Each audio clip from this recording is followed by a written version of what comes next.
भारत के missile man DRDO के director और SLV-3 यानी सैटेलाइट लॉन्च व्हीकल जैसे लॉन्चिंग व्हीकल को तैयार करने वाले, रोहिणी को अर्थ के ऑर्बिट में पहुंचाने वाले इंडिया के one and only missile man doctor APJ Abdul Kalam. 15 अक्टूबर 1931 में तमिलनाडु के रामेश्वरम में इनका जन्म हुआ, यानी वो मंदिरों का शहर था और इन्हें मंदिरों में मंत्रों का उच्चारण बड़ा पसंद था।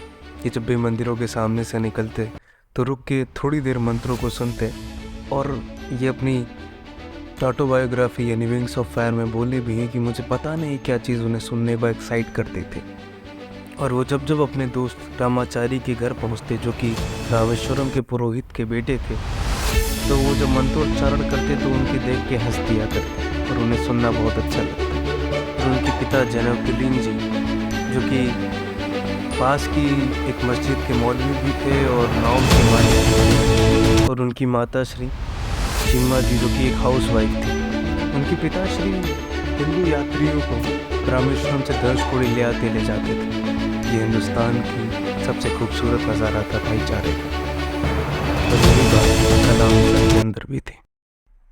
Mastermind Kalam sir is an average student, but उनके पिताश्री उनकी इस पढ़ाई की चाहत को देख के बहुत एक्साइटेड थे। उन्हें पता था पढ़ाई का महत्व क्योंकि उन्होंने नहीं की थी।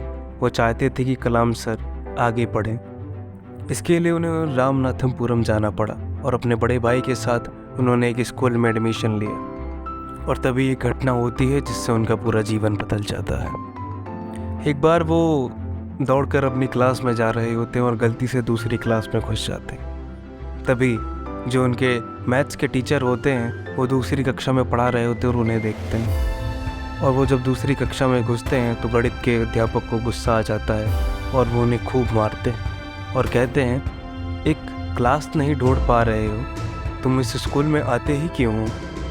ये बात कलाम सर को अपमानित महसूस कराती है। उन्हें अब कीमत समझ में आती है कि उनके पिताश्री एक टापू से उन्हें यहाँ क्यों भेजे। और फिर वो मन लगा के पढ़ते हैं और आने वाली परीक्षाओं में से 100 मार्क्स लेके आते हैं और फिर इतिहास रचते हैं। और उनके अध्यापक असेंबली में उन्हें बुला के कहते हैं कि बच्चों, मैं जिन्हें भी मारता हूँ वो महान बन जाते हैं। एक दिन ये बेटा ज़रूर इस नगर और इस अध्यापकों का नाम ज़रूर रोशन करेगा।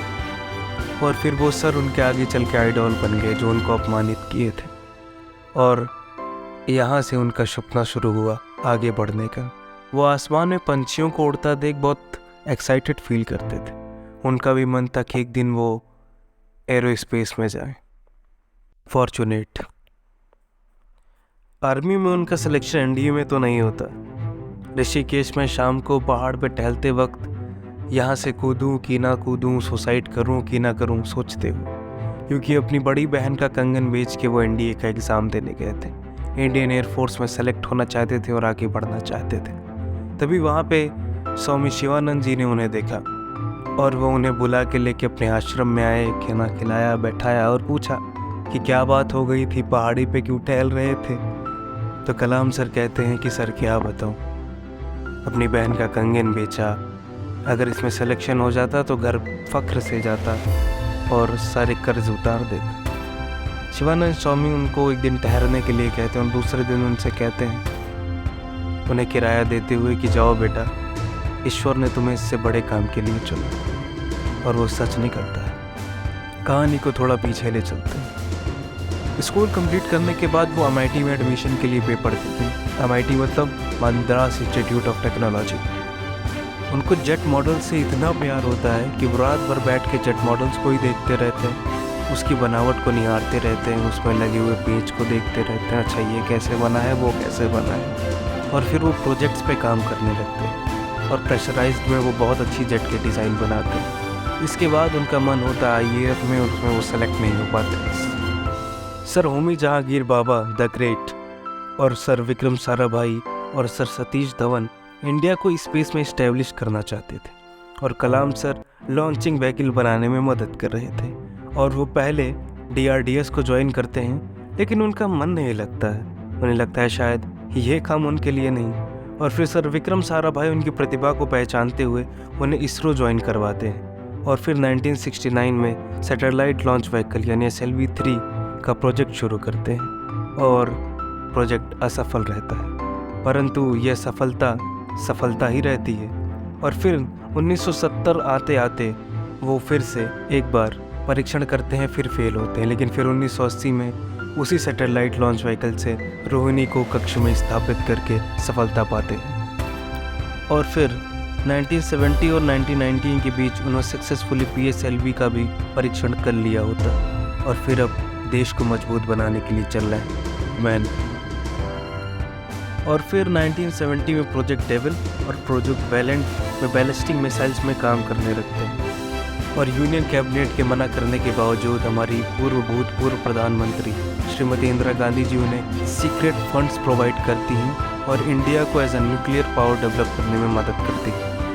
और 1980s में उन्हें बहुत बड़ी जिम्मेदारी मिलती है और फिर वो साइंटिफिक एडवाइज़र में काम करते हैं और कलाम सर बहुत ढेर सारे मिशंस के डायरेक्टर होते हैं जिसमें अग्नि और पृथ्वी को टेस्ट करते हैं और फिर एक बार मिसाइल प्रोग्राम्स को लॉन्च करते हुए 1992 से 1999 तक वो मिनिस्ट्री के एडवाइज़र बने रहते हैं साइंटिफिक। और फिर शुरू होता है इंडिया का सबसे बड़ा प्रोजेक्ट यानी the laughing Buddha. India atomic test करता है पोखरण 2 के नाम से और इसकी सफलता का पॉलिटिकल, इकोनॉमिकल और सभी तरीके से श्रेय जाता है डॉक्टर APJ अब्दुल कलाम को, जिन्होंने प्राइम मिनिस्टर को कन्विंस किया और इस बात को अंजाम दिया और इंडिया को डिफेंस में कलाम सर भारत के 11वें राष्ट्रपति बने और लक्ष्मी सहगल जी को हरा के वो 2002 में प्रेसिडेंट बने। और सलाम अवार्ड्स तो उनके पास शायद थोड़े कम रहे होंगे पर लोगों का प्यार बहुत ज़्यादा था, because he is the people of science. 27 जुलाई 2015 को 83 साल की उम्र में शिलोंग में एक सेमिनार में स्पीच देते वक्त उनकी डेथ हो जाती है। शायद वो अमर हो जाते हैं मेरे ख्याल से, कि शायद जितनी मिसाइलें उन्होंने अकेले दे दी उतना तो कितने साइंटिस्ट मिलके भी ना दे पाते। इंडिया के पास अगर आज खुद का लॉन्च व्हीकल है तो वो सिर्फ उनकी वजह से। PSLV आज भी उड़ान भरता है और उसके निर्माणकर्ता कौन है आप जानते हैं। और रही उनकी कमाई की बात तो वो अपने ऑटोबायोग्राफी विंग्स ऑफ फायर में लिखते हैं कि बहुत लोगों ने मुझे अवसर दिया कमाने का, लेकिन मैं कमाता भी किसके और क्यों, किसके लिए कमाता हूँ, मेरे पास तो कोई था भी नहीं। कलाम को सलाम। जय हिंद, जय भारत।